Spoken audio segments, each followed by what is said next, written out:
रजसी प्रलयं गत्वा कर्मसङ्गिषु जायते तदा प्रलीनस्तमसि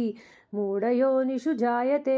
कर्मणः सुकृतस्याहुः सात्विकं निर्मलं फलं रजसस्तु फलं दुःखम् अज्ञानं तमसः फलं सत्त्वात् सञ्जायते ज्ञानं रजसो लोभ एव च प्रमादमोहौ तमसो भवतो ज्ञानमेव च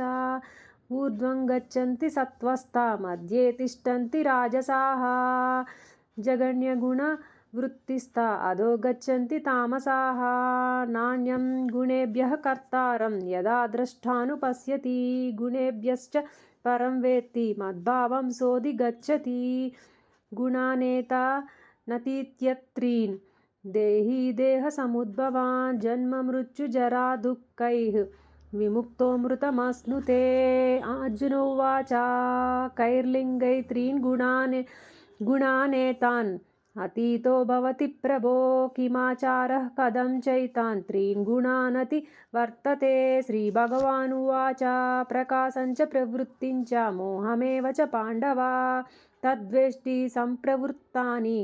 न निवृत्तानि काङ्क्षति उदासीनवदासीनो गुणैर्यो न विचाल्यते गुणा वर्तन्त इत्येव योऽवतिष्ठति नेङ्गते समदुःखसुखः स्वस्थः समालोष्टाश्मकाञ्चनः तुल्यप्रिया प्रियो धीरः तुल्यनिन्दात्मसंस्तुतिः मानावमानयोस्तुल्यः स्तुल्यो मित्रारिपक्षयोः सर्वारम्भपरित्यागी